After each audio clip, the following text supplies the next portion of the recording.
What's up? Welcome in. This is Philadelphia 76ers now right here on Chat Sports. I'm Chase Sr. Hope all of your weeks are going in a great fashion and your weekends are shaping up to be absolutely epic. The Sixers have been playing pretty epic basketball over the last couple of months, so now it's time to answer your questions about all things Philadelphia. So with that, let's kick off this mailbag with this one coming in from Alex Gudyap, and once again, appreciate all of you for subscribing and getting those questions in because we love chopping it up with everybody. And if you haven't subscribed, do so right now for year-round coverage of the 76ers. Did the Sixers do enough at the trade deadline to solidify themselves as contenders for the NBA title?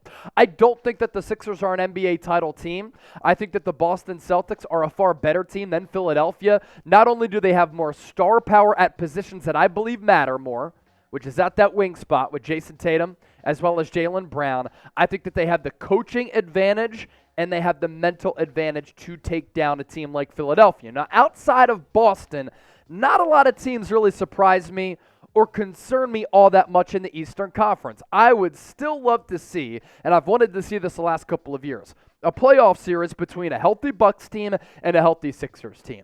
Giannis against Joel Embiid throughout a 7-game series would be fantastic for us as basketball fans and for fantastic for NBA fans out there. And I do believe that Philadelphia would be able to win that playoff series. But I don't think the Sixers, if they got into the Eastern Conference Finals or a second-round series, depending on how the East was able to shake out, they could beat a team like Boston. And a couple of reasons for that. I think backup center is a huge problem offensively.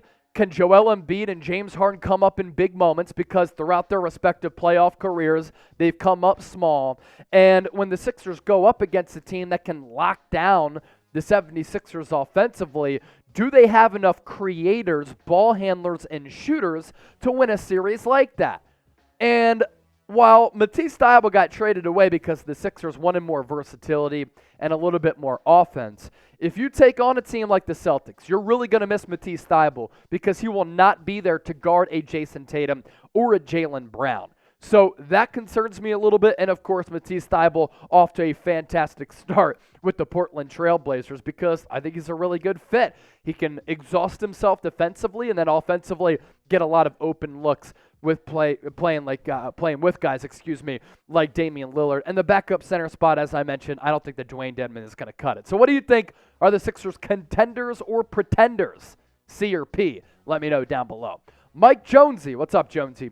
People talk about the Joker as the best center in the NBA, but I think it's our guy, JoJo. What do you think, Chase?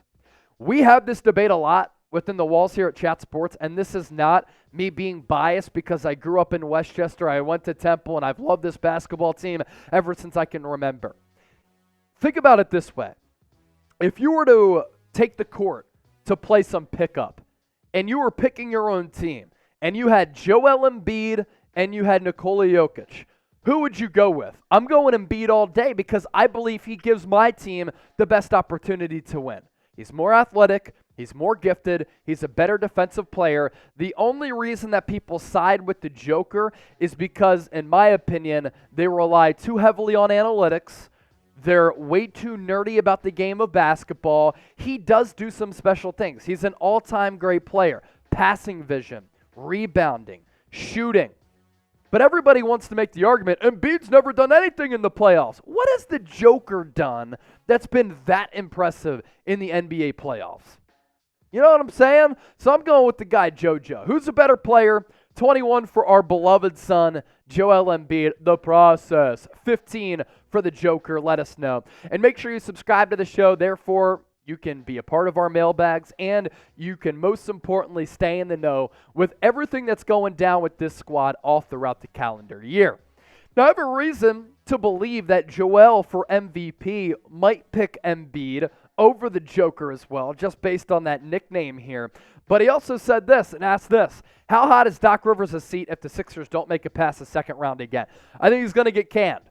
Doc Rivers and his lack of playoff adjustments in-game and in-series has continued to be extremely troubling while with the Sixers, while with the Clippers, and even with the Boston Celtics when he rode the coattails of an all-time great team and happened to win an NBA championship. Great work.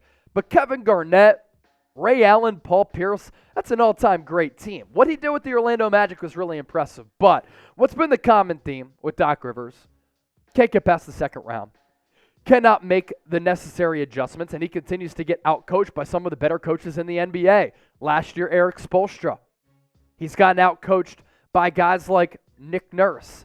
Shoot, to lose against the Atlanta Hawks is one of the top 10 more painful Philadelphia series losses because the stage was set for the Sixers to finally make it to the Eastern Conference Finals, and they had balding Trae Young just ruin them, and they lost multiple leads that were sizable in that series. If they don't make it past the second round, fire Doc Rivers, bring Jay Wright off the CBS set and let him be the coach. He wants to stay in the Philadelphia area, loves going to the Jersey Shore. Jay, you can still do all of that if you come coach of the Sixers. So scale Doc Rivers' hot seat.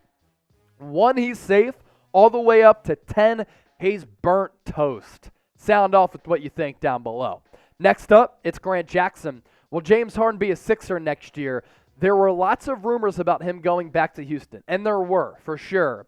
I think it all really comes down to how the Sixers fare in the playoffs.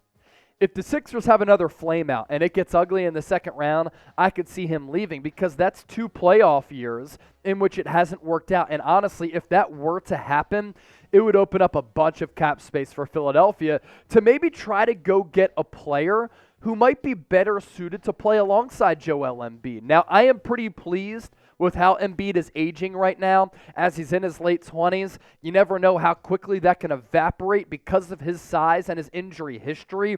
But the title window appears to still be open for the next couple of years. And you're probably going to have to give Tyrese Maxey that contract extension as well. At some points, you're going to have to free up some money. So if the Sixers have another bad showing in the first or second round, and it's Harden, who once again has been a perennial playoff choke jobber, doesn't come up big in some of the biggest of moments and in the guts of the game, I could see him going somewhere else, and then the Sixers trying to retool the roster a little bit to maybe not have as quite of a ball-dominant type of player, but at the same juncture, we know that Daryl Morey absolutely loves James Harden because he is his beloved son. So thank you for all the questions that came in. If you have any more questions that we didn't answer on today's show, you can hit me up on Twitter and Instagram at Chase_Senior. Same handle on both platforms. And as always, we greatly, greatly, greatly appreciate all of your support of the show.